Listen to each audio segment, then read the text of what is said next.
உள்ளமே என்னை எங்கு கொண்டு போகிறாய். கஷ்டப்படுறதுனாலதான் அவன் பாடவே ஆரம்பிச்சான். இன்னைக்கு நாங்க இவ்வளவு பெரிய வீடு பார்த்தது காரணமே தினேஷ் தான். பழைய பாட்டுக்கு முக்கியத்துவம் கொடுப்பாங்களா அப்படின்னு அதெல்லாம் ஒரு டவுட் இருந்துச்சு. புதுமண தம்பதிகளுக்கு தங்கமயில் வழங்கும் கல்யாண பரிசு. ஒவ்வொரு 10 கிராம் தங்கத்திற்கும் 40 கிராம் வெள்ளி இலவசம். எனக்கு வந்து ஸ்ருதி அப்படின்னா அது என்னன்றது எனக்கும் புரியாது. ஏதோ ஒரு அக்கா தான். ட்ரைனர் கிட்ட போயிட்டு ஒரு டவுட் கேட்டு வந்தேன். உள்ள போனேன். இல்லை நானும் கூட போனா ஏதோ சுதின்னு சொன்னீங்களே, அது எப்போ சொல்லி தருவீங்க? செகண்ட் ரன்னர் ஹே மித்ரானோன்னு அவங்க தான் வின்னர்னு இவன் நினைச்சுக்கிட்டான். ஒரே வேலையை விட்டுட்டு தான் போகணும். கடன் தான் வாங்கினேன். கடன் வாங்கி கூட்டிட்டு போறது செய்யறது எல்லாமே இந்த ஒரு 8 மாசம். ஃபர்ஸ்ட் ஒரு 3 சாங் நான் அவனை ப்ரெஷர் பண்ணேன். திரும்பி வா எழுந்து வா எழுந்து வா. விகடன் வியூவர்ஸ்க்கு வீசன் எல்லோட ஒரு பெரிய ஹாய். இன்னைக்கு நம்ம யாரை மீட் பண்ண போறோம் அப்படின்னு சொல்லி பார்த்தோம்னா, இது வந்து ஒரு அழகான ஃபேமிலி. சரிகமபா லிட்டில் சாம்ஸ் உடைய டைட்டில் வினர் தினேஷ் உடைய அம்மா அனிதா அண்ட் அப்பா பிரதாப் நம்ம கூட இருக்கிறாங்க. வெல்கம். எப்படி இருக்கிறீங்க ரெண்டு பேரும்? ஆஹா, நான் ரொம்ப நல்லா இருக்கேன். And congratulations. அவனோட வின் வந்து லைக் ஒட்டுமொத்த தமிழகமே வந்து செலிப்ரேட் பண்ற மாதிரி இருந்தது. அண்ட் எனக்கு வந்து இது ஒரு முதல் கேள்வியா கேட்கணும்னு இருந்தது. சரிகமபாக்கு முன்னாடி லைஃப் எப்படி இருந்தது அண்ட் இப்போ இப்படி இருக்கு? இல்ல, ஃபர்ஸ்ட் இருந்ததை விட இப்ப மாறி இருக்கு. ரொம்பவே மாறி இருக்கு. ஃபர்ஸ்ட் இருந்ததை விட எப்படி சொல்றது, ஃபர்ஸ்ட் கஷ்டங்கள் மட்டுமே இருந்தது. கஷ்டங்கள் வந்து தாண்டி இப்ப ஹாப்பியா இருக்கும். நல்லா இருக்கு. இப்ப மாத்திருக்கு, எங்களோட வாழ்க்கையே மாத்திருக்கு. அவ்வளவுதான். நல்ல ஒரு மரியாதை சொசைட்டில, நல்ல ஒரு மரியாதை, அதுதானே ரொம்ப முக்கியம். அது எல்லாமே என் பையன் மூலமா எங்களுக்கு எல்லாமே கிடைச்சிருக்கு. ஆஹா, எனக்கு தெரிஞ்சு அவன் வந்து பாடின பாடல்கள் எல்லாமே வந்து இந்த பிளாக் அண்ட் ஒயிட் ஆழமான கருத்து இருக்கிற பாட்டா இருக்கு. என்னன்னு கேட்டா அவனுக்கு தெரியல. எனக்கு வந்து லிரிக்ஸ் அதோட மீனிங் எல்லாம் தெரியாது. பட் ஆனா அதோட சாராம்சம் நான் பிடிச்சிப்பேன். ஒரு 5 வாட்டி கேட்பேன், பாடிடுவேன் அப்படின்றான்ல. இது ஃபர்ஸ்ட் டைம் அவன் அந்த மாதிரி பண்ணும்போது பார்க்கும்போது ஒரு அம்மா அப்பாவோ உங்களுக்கு என்ன தோணுச்சு? ஏன்னா அவ்வளோ அருமையான ஒரு குரல், அவ்வளோ அழகா பாடுறான் அப்படின்னும் போது என்ன தோணுச்சு அவன் பாடுறான் அப்படின்றத பார்க்கும்போது? இல்ல, அவன் பாடும் போது அந்த அந்த பாட்டுங்களோட இதெல்லாம் அவனுக்கு தெரியாது. அதோட அர்த்தங்கள் என்ன அப்படின்றலாம் தெரியாது. ஓகே, அந்த பாட்டோட அர்த்தங்கள் என்னன்றது எங்களுக்கு தெரியும். ஓகே, அந்த பாட்டெல்லாம் நல்ல பாடலுங்க. பசங்க பாடுறதெல்லாம் கொஞ்சம் நல்ல ஒரு விஷயம். அதனால அவன் பாடும்போது நாங்க அது ரொம்ப சந்தோஷமா இருக்கும். எங்களுக்கு நல்லாவும் இருக்கும், வாய்ஸ் நல்லா இருக்கும் அவன் பாடும்போது. அதனால ஓகே பாடட்டும் அப்படின்ட்டு அவனுக்கு நாங்க சொல்லி கொடுத்துருக்கோம் நிறைய. தாத்தா கிட்ட இருந்து நான் கத்துக்கிட்டேன் அப்படின்னு சொல்லும்போது அந்த ஒரு பரிமாணம் எப்படி இருந்தது? ஏன்னா அவரு பாட, அவர்கிட்ட இருந்து இவன் கத்துக்க 6 வயசுல இருந்து இப்ப 11 வயசு வரைக்கும் போது அந்த ஒரு ஜேர்னி எப்படி வந்தது? ஜேர்னி எப்படி வந்துச்சுன்னா, தாத்தா வந்து சேர்ல உட்காந்து பாடிட்டு இருப்பாரு. அப்ப இவன் பாட மாட்டான், போயிட்டு சும்மா கிண்டல் பண்ணுவான். அவர் சேர்ல உட்காந்து பாடிட்டு இருப்பாரு, அவரை போயிட்டு கிண்டல் பண்ணுவான். அப்படி கிண்டல் பண்ண இவனுக்கு அந்த பாட்டு மைண்ட்ல ஃபுல்லா ஏறிடுச்சு. இந்த 2 பாட்டை வச்சுதான் நாங்க மெகா ஆடிஷனுக்கு போனோம். போயிட்டு அதில் பார்ட்டிசிபேட் பண்ணி கலந்துக்கிட்டு மெகா ஆடிஷன்ல வந்து நாங்க மற்ற கண்டஸ்டன்ட்லாம் பார்த்து கொஞ்சம் பயந்தோம். ஏன்னா இவங்கெல்லாம் வந்து ஃப்ளோ மியூசிக் தெரிஞ்சவங்க. இவன் இந்த 2 பாட்டை வச்சுதான் போனான். சரி, இவங்களை கூட போட்டி போட்டு ஜெயிப்பான்ற எங்க விஷயம் எனக்கு தெரியாது. மெகா ஆடிஷன் நாளைக்கு நாங்கள் இன்னைக்கு நைட்டு முடிவு பண்ணோம், நாளைக்கு நம்ம போக வேணாம். ஏன்னா சின்ன பையன், அந்த பசங்க கூட போயிட்டு போட்டி பண்ணி ஜெயிக்க முடியாது, நம்ம போக வேணாம்னு சொல்லிட்டு முடிவு பண்ணி வீட்டுக்கு வந்துட்டோம். காலையில 7 மணிக்கு போக நினைச்சு விட்டு 11 மணிக்கு தான் நாங்க போனோம். ஓகே, மெகா ஆடிஷனுக்கே நாங்க லேட்டா தான் போனோம். ஏன்னா நாங்க போக வேணாம்னு முடிவு பண்ணிட்டோம். ஏன்னா குழந்தை பையன் போயிட்டு அவங்க கூட போட்டி போட்டு ஜெயிக்க மாட்டான். இல்ல, ஃபர்ஸ்ட் அவன் அப்பா பாடிக்கிட்டு இருப்பாங்க, இவன் கேட்டு வந்து வீட்டுல பாடிக்கிட்டு இருப்பான். வீட்டுல நான் தான் கேட்பேன், அவர் கூட இருக்க மாட்டாரு. நான் தான் நிறைய டைம் அவன் பாடுறதெல்லாம் கேட்டிருக்கேன். ஓகே, அது நல்ல பாட்டு, பாடட்டும் அப்படின்ற மாதிரி தான் நான் விட்டேன். அவனும் கேட்பான், அம்மா அடுத்த லைன் என்ன, அடுத்த லைன் என்ன அப்படின்ட்டு அவன் பாடிக்கிட்டே இருப்பான். சமீபத்துல விஜய் ஃபேன்ஸ் அவரு. விஜய்னா ரொம்ப பிடிக்கும். அதுல ஒரு சாங், அப்பா சென்டிமெண்ட் சாங் ஒண்ணு, காலமே காலமே என்னை எங்கு கொண்டு செல்கிறான், அந்த பாட்டு வந்து நல்லா சூப்பரா பாடுவான். அதுல ஒரு ஃபீல், அந்த ஃபீல் நல்லா இருக்கும் அவன் பாடும் போது. அந்த குரலும் நல்லா இருக்கும். அவன் பாடும்போது. அதனால சரி பாடட்டும் அப்படின்றதுக்காக அவன் கேட்கறதுக்கெல்லாம் சொல்லி கொடுப்பான் வீட்ல. அவர் பாடிட்டு இருக்கும்போது அந்த பாட்டையும் சொல்லி கொடுத்துட்டு இருந்தோம். இவன் இப்போ பாடுறப்போ அந்த பாட்டும் நாங்க சொல்லி கொடுத்துருந்தோம். அப்படியே வந்துட்டே இருந்தான். அதுக்கப்புறம் எங்கேயும் கூட்டிட்டு போற ஐடியாலாம் இல்ல. கஷ்டம். 2 பேருமே வேலைக்கு போவோம். பாத்துக்க கூட ஆள் இருக்காது. அம்மா கிட்ட அப்பா கிட்ட தான் விட்டுட்டு போவேன். பாத்துக்கலாம் ஆள் இருக்காது. ஸ்கூலுக்கு போவாங்க அவ்வளவுதான். இது பாடிட்டே இருக்கும்போது நம்ம எப்படி அந்த ஒரு ஐடியாலாம் கிடையாது. எங்க கூட்டிட்டு போய் யாரை போய் பார்க்க முடியும்? அந்த ஐடியாலாம் நம்மளுக்கு கிடையவே கிடையாது. ஒரு நாள் ஸ்கூல்ல மட்டும் அவங்க டீச்சர் கிட்ட சொல்லிட்டு வந்தேன். டீச்சர் இந்த மாதிரி திவினேஷ் நல்லா பாடுவான், நீங்க ஒரு தடவை கேட்டு பாருங்க அப்படின்னு சொல்லிட்டு. அவங்க ஸ்கூல்ல, அவங்க பேரு சுசானா, அவங்க ஸ்கூல்ல வந்து திவினேஷ பாட வச்சிருந்தாங்க. பாட வச்சு ரொம்ப நாளா எனக்கு கேட்பாங்க, அவன் இவ்வளவு நல்லா பாடுறான், நீங்க ஏன் எங்கேயுமே கூட்டிட்டு போகாம இருக்கீங்க அப்படின்ட்டு நிறைய என்கிட்ட கேட்பாங்க. எங்க டீச்சர் போக முடியுது, வேலை அது இதுன்னு எங்கெங்கயோ ஆடிஷன் போறாங்க, எங்க கூட்டிட்டு போக சொல்றீங்க, நான் கண்டிப்பா கூட்டிட்டு போறேன் அப்படின்னு சொல்லிட்டு பேசிட்டு எல்லாம் வந்துருவேன். அதுக்கப்புறம் ஒரு தடவை இங்க சென்னையில ஆனா அவங்க வந்து ரொம்ப ப்ரெஷர் பண்ணாங்க எங்களை. நீங்க என்ன எங்கேயுமே கூட்டிட்டு போக மாட்டீங்க, யாரையாவது கேளுமா, யாராவது வந்தாலும் நானும் சொல்றேன். அதே மாதிரி ஸ்கூல்ல இருந்து யாராவது இந்த மியூசிக்கை பத்தி யார் வந்தாலுமே எங்களுக்கு அவங்க கால் பண்ணிடுவாங்க.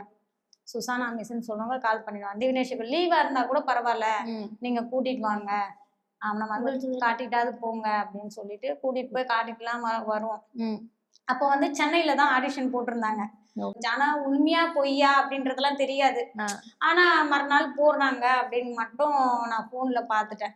பார்த்துட்டு பொய்யா கூட இருக்கும் நிறைய அப்படின்னு சொல்லிட்டு போலாமா வேணாமான்னு ரொம்ப யோசனையாவே இருந்துச்சு. ஆனா இவன் நல்லா பாடுறான், அது மட்டும் எங்களுக்கு நல்லா தெரியும். அதனால சரி கூட்டிட்டு போவோமே அப்படின்னு சொல்லிட்டு காலையில இவரு பால் வண்டிக்கு தான் போவாரு. நைட்டு காலையில லேட் ஆயிடும். அதனால ஒரு நாள் மட்டும் சொல்லிட்டு வர சொல்லியிருந்தேன். காலையில ஒரு 6 மணிக்கெல்லாம் நாங்க கிளம்பி போயிட்டோம். எங்களுக்கு முன்னாடி ஒரு 100 பேர் கொடுத்துட்டு இருக்காங்க.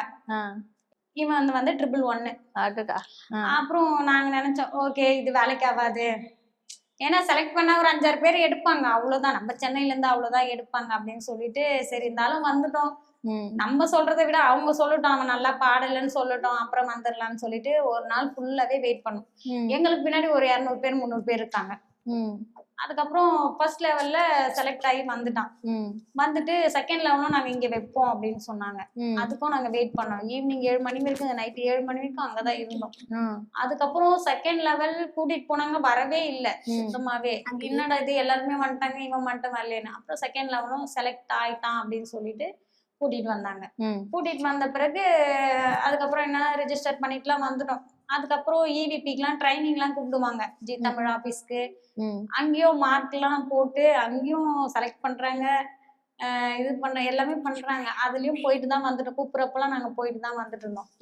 அதுக்கப்புறம் என்ன சொன்னாங்க, மெகா ஆடிஷன்ல தம்பி செலக்ட் ஆயிருக்காப்புல, அதனால மெகா ஆடிஷன் வரைக்கும் செலக்ட் ஆயிருக்காருன்னு சொன்னதுனால சரி ஓகே அப்படின்னு சொல்லிட்டோம். மெகா ஆடிஷன் கூட நாங்க ட்ரைனிங் போகும்போதெல்லாம் கூட கொஞ்சம் டவுட் தான். பசங்க எல்லாமே நல்லா பாடுறாங்க, அவனுக்கு தெரிய 2 பாட்டு தான், வேற எதுவுமே இல்லை. அவன் 2 பாட்டு மட்டும்தான் அவனுக்கு தெரிஞ்சது. நல்லா பாடுமானா ஓகே, எல்லாத்துலயும் செலக்ட் ஆகி உள்ள போயிட்டாரு.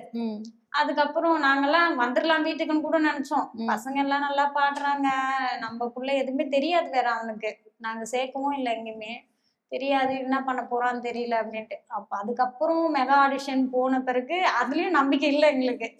ஏன்னா மெகா ஆடிஷன்ல 50 பேர் எடுத்திருக்காங்க, அதுல 25 பேர் தான் செலக்ட் பண்ணுவேன்னு சொல்லியிருக்காங்க. அதுல வேற இவங்க எடுத்துட்டு போனது வேற பழைய பாட்டு வேற. பழைய பாட்டுக்கு முக்கியத்துவம் கொடுப்பாங்களா அப்படின்னு அதெல்லாம் ஒரு டவுட் இருந்துச்சு. அதுலயும் அவன் செலக்ட் ஆகி உள்ள. அதுக்கப்புறம் தான் இன்னும் பயம் எங்களுக்கு அதிகமாச்சு.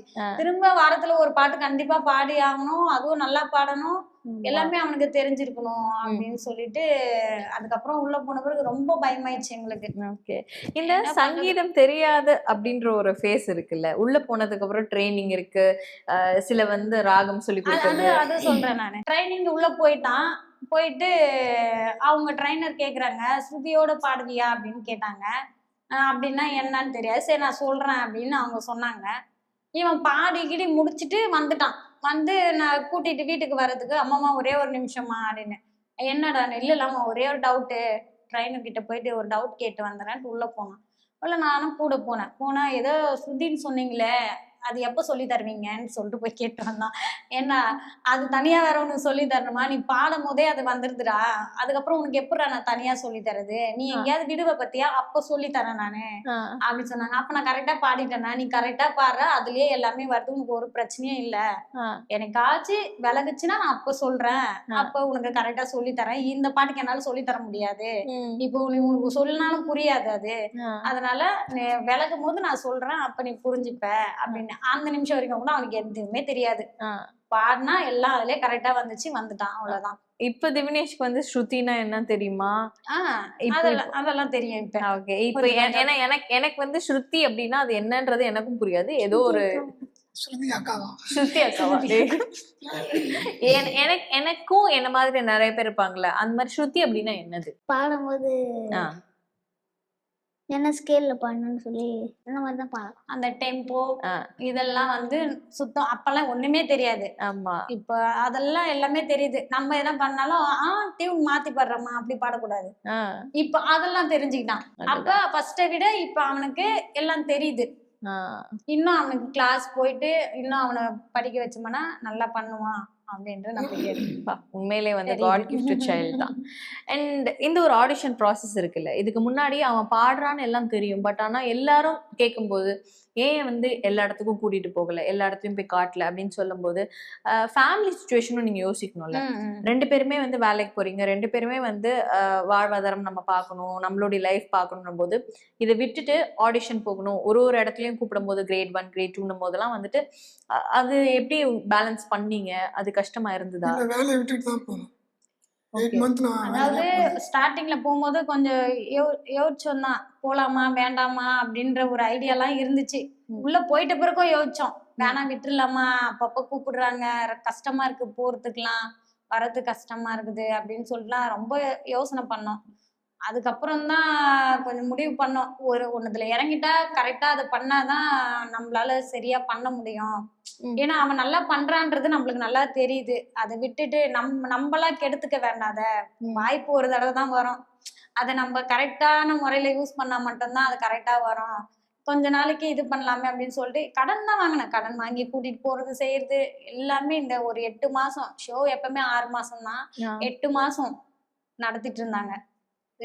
அதனால நாங்க என்ன பண்ணோம், பரவாயில்ல வேலையை விட்டு நின்னாலும் பரவாயில்ல, தம்பி ஒரு இதுல போயிட்டு இருக்கானும் போது அதை நம்மளால தடை வேணாம், எவ்வளவு கஷ்டப்பட்டுட்டு இருக்கோம், இதுக்காகவும் கொஞ்சம் கஷ்டப்படுவோமே அப்படின்றதுக்காக தான் அவர் வேலையை விட்டு நிப்பாட்டிட்டேன்.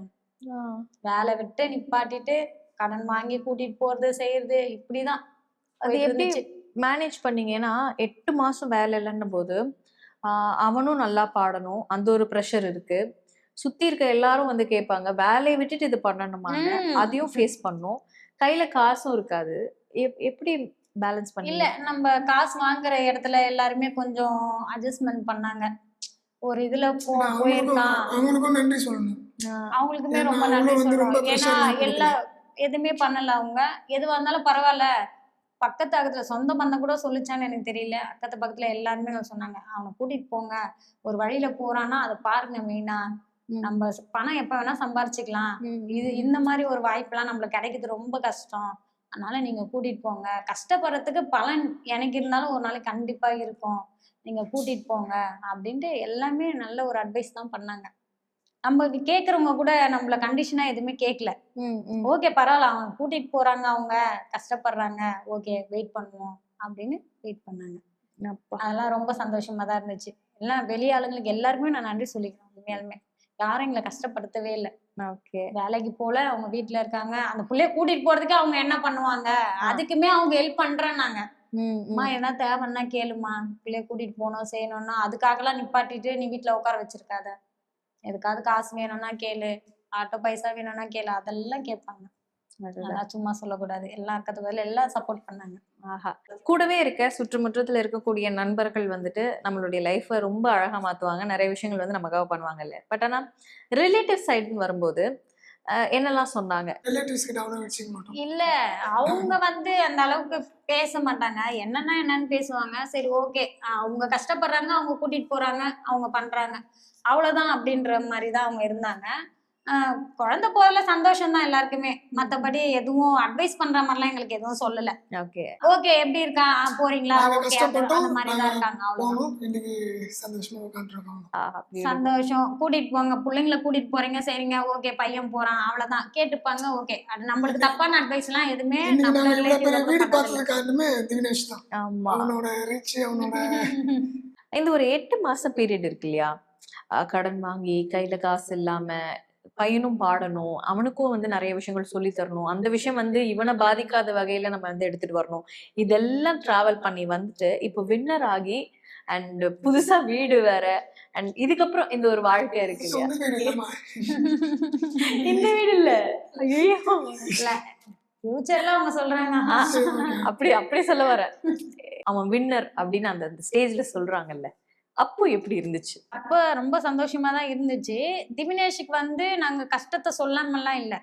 எங்களோட கஷ்டம் எல்லாமே அவனுக்கு தெரியும். கஷ்டப்படுறதுனாலதான் அவன் பாடவே ஆரம்பிச்சான். ஐயோ அம்மா கஷ்டப்படுறாங்களே, நம்ம பாடினா நம்மளால எதனாச்சும் அவங்களுக்கு நல்ல ஒரு இது வருமா அப்படின்றதுனா அவன் நிறைய ஃபர்ஸ்ட் யோசிச்சான். ஒரு 3 சாங் நான் அவனை ப்ரெஷர் பண்ணேன். பாடுப்பா, நீ தான் ஜெயிக்கணும் அப்படின்னு சொல்லிட்டு நான் ப்ரெஷர் பண்ணேன். அதுக்கப்புறம் அவனே புரிஞ்சுக்கிட்டு நம்மளுக்கு ப்ரெஷர் கொடுக்கல. அவனே புரிஞ்சுட்டு அவனே நம்ம பாடுறான். நான் நிறைய தடவை திவினேஷுக்கு சொல்ற ஒண்ணே ஒண்ணு, வாய்ப்பு ஒரு தடவை தான் திவினேஷ் கிடைக்கும், அதுவும் நம்மளுக்கு கிடைச்சிருக்கு. எவ்வளோ பேரு பாடுறதுக்காக இருக்காங்க, அவங்கெல்லாம் கூட அந்த வாய்ப்பு கிடைக்கல திவினேஷ், உனக்கு அந்த வாய்ப்பு கிடைச்சிருக்கு.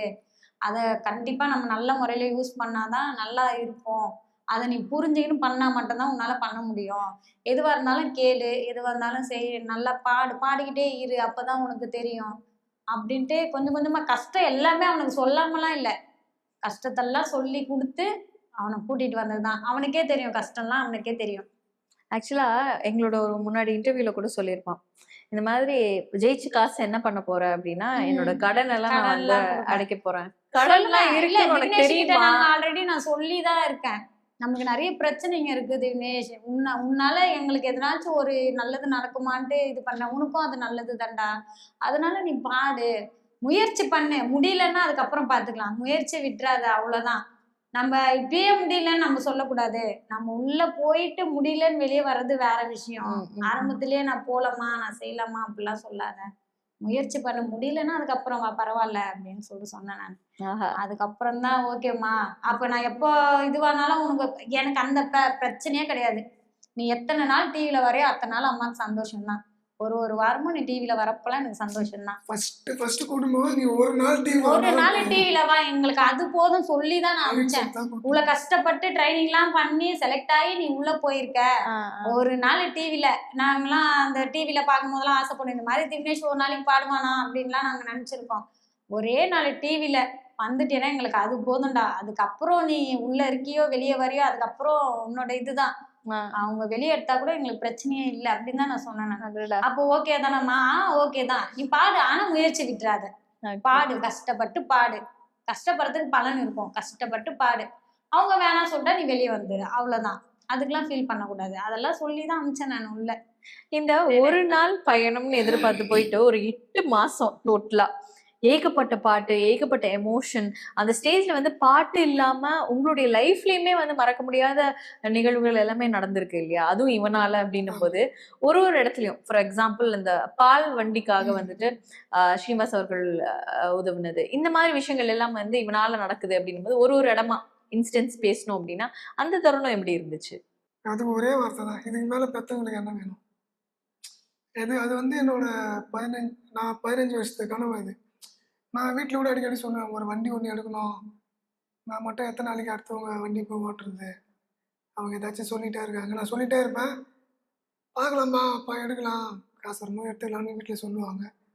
அது திவினேஷால நிரூபணம் ஆயிடுச்சு. அதை விட பெற்றவங்களுக்கு வேறு என்ன வேணும். எங்களோட வாழ்க்கையே மாத்திருக்கு, ஜி தமிழ் மூலமா எங்களோட வாழ்க்கையே மாறி இருக்குன்னு தான் நாங்க சொல்ல முடியும். ஜி தமிழ் ஸ்டார்டிங்ல ஆரம்பத்துல ரொம்ப இருந்து கஷ்டம், ரொம்ப கஷ்டம். உள்ள நான் திவினேஷை உள்ள கூட்டிட்டு வரமெல்லாம் ரொம்ப ஒரு கட்டத்துல வேணான்னு முடிவு கூட பண்ற நிலைமைக்குலாம் வந்துட்டோம். இப்போ அவங்க அம்மா சொன்னாங்க, யாராச்சும் ஒருத்தர் ஹெல்ப் பண்ணுவாங்க செய்வாங்கன்னு சொல்லிட்டு, ரொம்ப அப்படிதான் அங்க இருந்துச்சு. உள்ள போனது யாராச்சும் ஒருத்தர் ஹெல்ப் பண்ணிட்டு தான் இருந்தாங்க.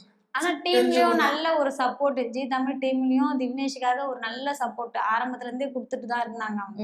இன்னொரு அழகான மெமரபிள் மூமெண்ட்னு பார்த்தோம்னா நம்ம 60ஆம் கல்யாணம் தாத்தாக்கு பாடிக்கு அப்படின்னு சொல்லும்போது எனக்கு தெரியல நம்ம அவ்வளோ பிரம்மாண்டமா நடக்கும், அது ஒரு பிரம்மாண்டமான ஒரு மேடையில அப்படின்ற மாதிரியான நினைப்புகள்லாம் நமக்கு வருமா அப்படின்னு தெரியாது. பட் ஆனா எல்லாமே கூடி வர மாதிரி கரெக்டா அந்த 60ஆவது வருஷத்துல திவினேஷ் பாடணும், அந்த ஒரு ஸ்டேஜ்ல நடக்கணும் அப்படின்னும் போது ஒரு பையனா ஒரு பொண்ணா உங்களுக்கு அது எப்படி? அது எங்களுக்குமே தெரியாது.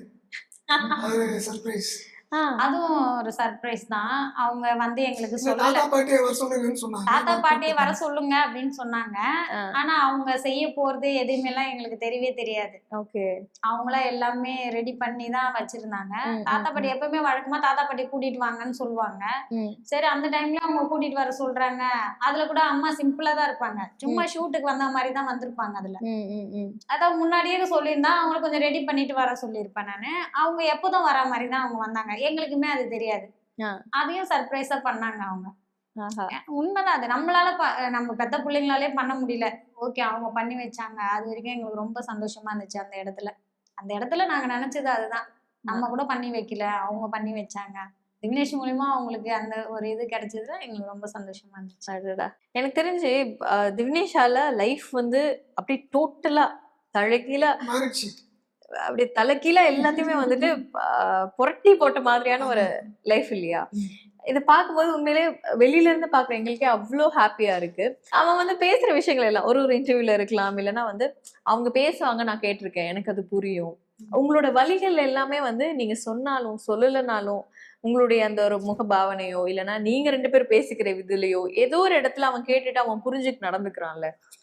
நீங்க உங்க 2 பேருக்கு நடுவுல ஏதாவது பேசிருக்கீங்களா இந்த மாதிரி?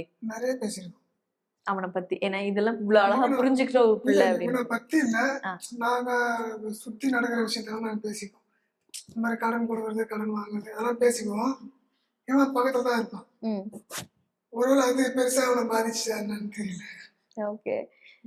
பாதிச்சதுன்னு சொல்ல முடியாது. நம்ம சின்ன பிள்ளைங்கள்ல இருந்து நம்ம கஷ்டத்தை சொன்னாதான், கஷ்டப்பட்டாதான் எல்லாமே கிடைக்கும்னு சொல்லுவாங்க பாத்தீங்களா, அந்த மாதிரிதான். சும்மா ஆரம்பத்துல இருந்து நம்ம கஷ்டப்பட்டு அவங்கள நல்லா சௌரியமாலாம் நம்ம கஷ்டப்படுறதா அவங்களுக்கும் தெரியணும். அவங்களும் கஷ்டப்பட்டாதான் வர ஒரு வாட்டி முடியும். எல்லாம் வீட்டுல ஒண்ணு சாப்பிட்டுட்டு இருந்தோம். அப்ப இவனுக்கு ஒரு 5 வயசு இருக்கும். இப்ப எல்லாமே கேட்பாங்கல்ல, அப்பா நீ படிச்சு பெரிய அப்பாவை காப்பாத்தீங்க அப்படின்னு நான் இவன்கிட்ட கேட்டேன். அப்ப ஒரு வார்த்தை சொன்னான், நீ கவலைப்படாதப்பா, நான் படிச்சு பெரியலாகி நிறைய சொல்லியிருக்கான். சின்ன வயசுல இருந்தே சொல்லுவான். நான் யாராச்சும் ஃபீல் பண்ணி வாடகை கொடுக்க, வீட்டுக்கு வாடகை கொடுக்க ஃபீல் பண்ணிட்டு உட்காந்துருந்தாங்க. இப்ப என்னம்மா உனக்கு பிரச்சனை? உனக்கு வீடு தானே, நான் கண்டிப்பா பெருசாகி ஒரு வீடு வாங்கி காட்டுறேன் பாரு, அப்ப நீ வாடகையே தர வேண்டியது இல்லை அப்படின்லாம் சொல்லியிருக்கான். அந்த மாதிரி சொல்லுவான். நீ கவலைப்படாதப்பா, நான் வயசாயிடுச்சுன்னா அப்பா பாத்துப்பியா அப்படின்னு நான் கேட்டிருக்கேன். நீ கவலைப்படாத, நான் பாத்துக்கிறேன், நான் பெரிய ஆளாகி நான் உன்னை பாத்துக்குவேன் அப்படின்னு. இப்ப இவனும் பெரிய ஆள் ஆகல, எனக்கும் வயசு ஆகல, இந்த வயசுல எங்களை பாத்துக்கிறோம். அவன் பெரிய பையன் இருக்கான், எனக்கு பேர் சந்தோஷ் அவன் பேரு. அவனுமே இவனுமே சரி, இதுதான் வாங்கி தரணும் அதுதான் வாங்கி தரணும்னு எந்த ஒரு இதுவுமே கிடையவே கிடையாது. நம்ம கொடுக்குறதா வாங்கிக்குவாங்க. கடைக்கு கூட்டிட்டு போவோம், ஒரு மல்லிகை கடைக்கு கூட்டிட்டு போனா கூட அங்கேயும் அப்படிதான். நான் மல்லிகை சாமான்லாம் வாங்கி முடிச்ச பிறகு கூட என் கையில ரிட்டர்ன் காசு வருதா எதனாச்சும் தான் பார்ப்பான். ஒரு 5 ரூபாய் சிப்ஸுக்கு காசு இருக்காமா அவங்ககிட்ட, காசு இருக்காமா அவங்ககிட்ட. அவரு என்ன பாப்பாரு, என்னடா உங்க அம்மாட்ட காசு இருக்கா கேட்டிருக்க. இல்ல, நான் எங்க அம்மாட்ட காசு இருக்காது, அதுக்குதான் கேக்குறேன் நானு. அப்புறம் வாங்கிக்க சொல்லுவேன். மா இருக்குதா இல்லையா சொல்லுமா, இருந்தா பரவாயில்ல, இல்லைன்னா விட்டுருமா அப்படின்னு. அப்போ அந்த அண்ணன் சொல்லும் போது சந்தோஷமா இருந்துச்சு. இதே வாசல்ல பசங்க எல்லாம் அழுதுலாம் நான் பாத்திருக்கேன்டா, அதை வாங்கி கொடு இதை வாங்கி கொடுன்னு. ஒரு 5 ரூபாய் சிப்ஸுக்கு உங்க அம்மா கிட்ட இருக்கான்னு 10 தடவை கேக்குற அப்படின்னு சொல்லிட்டு அவர் சொல்லுவாரு திவினேஷை பார்த்து. அதெல்லாம் கொஞ்சம் சந்தோஷமா இருக்கும். ஓகே, பசங்களுக்கு காசு கொடுத்து நாங்க அப்பத்துல இருந்தே சரி, காசை கொடுத்து எதுவுமே பண்ணவே மாட்டோம். நாங்க காசு கொடுக்க ஏதாவது வாங்கிட்டு வந்து கொடுப்போம், சாப்பிடுவாங்க. இது வேணும் அது வேணும் ஆட்டம் முடிச்சு கேட்கிற ஆளுங்களே கிடையவே கிடையாது. இப்போ உங்களுடைய கஷ்டங்கள் எல்லாம் அவன் வந்து புரிஞ்சுக்கிறான்ல. ஆனா ஸ்டேஜ்ல அவனோட அந்த வின்னிங் மொமெண்ட்னு எடுத்துக்கிட்டோம்னா அவனோட இன்னசென்ஸ் அவ்வளவுதான். 1 2 3 அப்படின்ற மாதிரி அவங்க சொல்லியிருக்காங்க. ஸோ நான் 3rd prize அப்படின்னு நான் நினைச்சேன். அடுத்த நாள் காலையில தான் அம்மாட்ட கேட்டேன் அப்படிங்கிறான். அப்போ உங்களுக்கு எப்படி இருந்துச்சு? அது எப்படின்னா, அதுக்கு முன்னாலே ரிஹர்சல் போயிட்டு வரும்போது என்கிட்ட அவன் கேட்டான், அம்மா எப்படியாவது நான் வின் பண்ணிடுவேனம்மா அப்படின்னு சொல்லிட்டு. அப்ப திவினேஷ் ஓகே அவன் ரொம்ப இதுவா இருக்கான், வின் பண்ணி ஆகணும் அப்படின்ற மாதிரி இருக்கான், அந்த மைண்ட் செட் அவனுக்கு வேணாம் அப்படின்னு சொல்லிட்டு நான் என்ன சொன்னேன்னா, ஃபர்ஸ்ட் வரணும்னு நாங்க எதிர்பார்க்கல திவினேஷ். உன்னை எப்படியாவது இப்ப 2வது 3வது வருவ நீ கண்டிப்பா எங்களுக்கு தெரியும். ஃபர்ஸ்ட் எல்லா பசங்களும் நல்லா தான் பாடுறாங்க, யாரும் குறை சொல்ற மாதிரி எல்லாம் இல்ல, எல்லாருமே நல்லா பாடுறாங்க. அந்த ஃபர்ஸ்ட் டைட்டில் யாருக்கு வேணாலும் போலாம், அது நம்மளுக்கு வரும் அப்படின்ற எதிர்பார்ப்பு நான் வச்சுக்கல. திவினேஷ்க்கு அதான் சொல்லி அனுப்பிச்சேன். 2nd 3rd வந்தா கூட ஓகே தான் திவினேஷ், ஆனா அந்த 3 பிரைஸ்ல ஏதோ உனக்கு இருக்கு, யாருக்கு டைட்டில் கொடுத்தாலும் ஓகே பண்ணிக்கோ நம்மளுக்கு. அப்ப உனக்கு ஓகே தானம்மா அப்படின்னு என்கிட்ட கேட்டான். எனக்கு ஓகே தான்ப்பா. எனக்கு அதாவது என்ன வச்சே அவன் இது பண்ணிட்டு இருக்கான், நம்ம ஜெயிச்சோம்னாக்கா அம்மா கஷ்டம்லாம் தீந்துரும் அப்படின்ற மாதிரி தான், அந்த ஒரு மைண்ட் செட்ல தான் இருக்கான் அவன். அதனால நான் என்ன சொன்னேன், அவனுக்கு அந்த பிரச்சனை வேண்டாம் அப்படின்ட்டு, டைட்டில் வின் பண்ணலன்னா கூட பரவாயில்ல, 2nd 3rd அந்த 3 பிளேஸ்ல ஏதோ ஒரு இடத்துல நீ இருக்க, அது மட்டும் எனக்கு நல்லா தெரியும் திவினேஷ். அதனால டைட்டில் கொடுக்கலன்ற வருத்தம் எல்லாம் படக்கூடாது, யார் கொடுத்தாலும் ஓகே தான் அப்படின்னு சொல்லி. அப்ப உனக்கு ஓகே தானம்மான்னு கேட்டாங்க, எனக்கு ஓகே தான் அப்படின்னு சொல்லிதான் நான் அனுப்பிச்சேன். அது என்ன ஆச்சுனாக்கா, 2nd runner ஹேமித்ரானோன்னு அவங்கதான் வின்னர்னு இவன் நினைச்சுக்கிட்டான். அங்க ஸ்டேஜ்ல ஒண்ணுமே பின்னாடி அவன் போட்டோ காமிச்சது கூட அவன் பார்க்கவே இல்ல. போட்டோ வின்னர்னு போட்டோ காமிச்சாங்க பாத்தீங்களா, அது கூட தெரியல, பேக் சைட்ல தான் காமிக்கிறாங்க. அதனால 2nd runner அவங்க சொன்னோடனே புரியல அவனுக்கு, அப்ப வின்னர் ஹேமித்ராக்கா தான் அப்படின்னு. ஃபர்ஸ்ட் சொன்ன பேரு தான் ஃபர்ஸ்ட் அப்படின்னு சொல்லி, ஏன்னா அந்த விஷயம் அவனுக்கு தெரியாது, ரன்னரை பத்தி ஃபர்ஸ்ட் சொல்லுவாங்கன்னதெல்லாம் தெரியாது, வின்னர் தான் ஃபர்ஸ்ட் சொல்லிட்டாங்கன்னு. 2nd வின்னர்னு சொன்னது இவர் ரன்னர் நினைச்சிட்டு இருக்காரு. அப்ப 2nd தான் நம்ம, ஃபர்ஸ்ட் ஹேமித்ரா, 2nd நானு. 3rd யோகேஷ். அப்ப அவன் சந்தோஷப்பட்டதுக்கு எதுக்குன்னா, 2nd நம்ம வந்துட்டுமே, அம்மா என்ன சொல்லி அனுப்பிச்சாங்க, 2nd 3rdலயாவது நீ நிப்பன்னு தானே சொன்னாங்க, அவங்க சொன்ன மாதிரி நம்ம 2nd வந்துட்டோம் அப்படின்னு தான் அவன் நினைச்சது. அதுக்கப்புறம் அவன் சந்தோஷப்பட்டது, வந்து கீழே விழுந்து கும்பிட்டது, இதெல்லாம் மறுநாள் காலையில ஏஞ்சி என்கிட்ட கேக்குறாரு, அம்மா எனக்கு ஒரே ஒரு டவுட் தான்மா. என்னடான்னு, இல்லம்மா இந்த 3 பேர்ல யார் ஃபர்ஸ்ட்னே தெரியலையம்மா, ஒருத்தவங்க என்னடானா அவங்கன்றாங்க, ஒருத்தவங்க என்னடானா நான்றாங்க, யார் தான்மா இதுல வின்னர் எனக்கு தெரியவே இல்லையம்மா. என்னடா இந்த கேள்வி இப்ப கேக்குற, நீ தான்டா வின்னர் அப்படின்ட்டு. அப்ப நான் 2nd இல்லையா, அப்ப நான் தான் வின்னரா அப்படின்னு கேட்டான். அட கடவுளே. அப்பதான் எங்க நாத்தனார் பொண்ணு வீட்டுல இருந்தான், உனக்கு எல்லாம் போய் டைட்டில் கொடுத்தாங்க பாரு, அது கூட உனக்கு தெரியாம இருக்க நீ அப்படின்னு சொல்லிட்டு. அப்ப நான் தான் ஃபர்ஸ்டாமா, நீ தான்டா ஃபர்ஸ்ட் அப்படின்ட்டு. அப்ப அது கூட அவனுக்கு தெரியாம இருக்கு, அம்மா நீ சொல்லி அமைச்சிருந்தா ஃபர்ஸ்ட் ஹேமித்ராக்கான்னு நினைச்சிட்டம்மா நானு. அப்ப கீழே எல்லாம் விழுந்து கும்பிட்டு, அது எப்பவுமே பண்றது தானம்மா, நம்ம எல்லாரும் கும்பிடுறது தானம்மா, எல்லாருக்கும் வணக்கம் சொல்றது அதெல்லாம் பண்றது தானம்மா, அதனால நான் பண்ணேன் அப்படின்ட்டு. அப்போ அந்த வின்னர் அந்த இது போட்டாங்க, அது கூட தெரியலையா, அதை நான் கவனிக்கவே இல்லம்மா, எல்லாருக்கும் போட்டு விட்டாங்க எனக்கு போட்டு விட்டாங்கன்னு நினைச்சேன் அப்படின்ட்டு. தெரியல அவனுக்கு, அது வரைக்கும் கூட தெரியல. அங்க வந்து டைட்டில் வின்னர் முடிவு பண்ண பிறகு போட்டோ எடுத்தாங்க. மெயினா போட்டோ எடுக்கும்போது ஒரே அழாங்க, எல்லாம் அந்த அக்காவை போய் எடுக்க வேண்டியதானே, ஏன் என்ன வந்து எடுக்கிறாங்க, அவங்களே எடுத்துட்டு இருந்தாங்க போட்டோ, அவங்களே எடுத்துட்டு இருந்தாங்க. ஜனம் அதிகமா இவனை வந்து எடுக்கவும் அங்கேயும் பாதி பேர் போய் எடுக்கலாம்ல, என்னையே தூக்கி தூக்கி எனக்கு கையெல்லாம் வலிக்குது கால்லாம் வலிக்குதுன்னு ஒரே ஐஸ்கிரீம் கொடுக்கல, எனக்கு வெட்டினாங்க, எனக்கு ஐஸ்கிரீம் கொடுக்கல. அது ஒரே சிரிப்பு எங்களுக்கு, டைட்டில் வின்னர் பேசுற பேச்ச பாரு, ஐஸ்கிரீம் கொடுக்கல அப்படின்னு சொல்றானே இவன் அப்படின்ட்டு. ஐஸ்கிரீம் கொடுத்தாங்க, ஸ்பூன் கொடுக்கல, அங்க அதுக்காக தான் அழுதுட்டு இருக்காங்க. மெயினா போட்டோவே எடுத்துட்டு இருக்காங்க, அந்த ஐஸ்கிரீம் வெட்டினாங்க எனக்கு கொடுக்கவே இல்லை அப்படின்னுட்டு. அதுக்கப்புறம் தான் மறுநாள் இவன் சொன்ன பிறகுதான், அப்ப அவனுக்கே தெரியல போல அப்படின்ட்டு. அப்ப நம்ம சொல்லி அமைச்சதை வச்சு அவன் இது பண்ணிக்கிட்டான், ஓகே 2nd 3rd வந்தா ஓகே, அம்மா சொன்ன மாதிரி நம்ம 2nd வந்துட்டோம் அப்படின்ற மாதிரி தான் அவன் நினைச்சிருக்கான். தெரியல அவனுக்கு, அவனோட இன்னசென்ஸ் வேற மாதிரி இருக்கு. திவினேஷ், நான் அவன்கிட்ட வந்து முன்னாடி பேசும்போது ஒருத்தருக்கு பாட்டு டெடிகேட் பண்ண, இவங்களுக்கு அவங்களுக்குன்னு எல்லாருக்கும் கேட்டேன். இப்போ இவ்வளவு நேரம் அம்மா அப்பா சொன்னாங்கல்ல, அவங்க இவ்வளவு டெடிகேட் பண்ணுமா, கொஞ்சம் கேட்க ஒரு ராமண்டா. வாழ்க்கையின் காரணம் என்னை விட்டு போகுதோ, திரும்பி வா எழுந்து வா எழுந்து வா. அம்மாடி. சலுகை விலையில் சர்வலட்சணம் நிறைந்த சுபமுகூர்த்த கலெக்ஷன்கள். ஜூன் 30ஆம் தேதி வரை தங்கமயில் வழங்கும் கல்யாண பரிசு. நீங்கள் வாங்கும் ஒவ்வொரு 10 கிராம் தங்கத்திற்கும் 40 கிராம் வெள்ளி இலவசம்.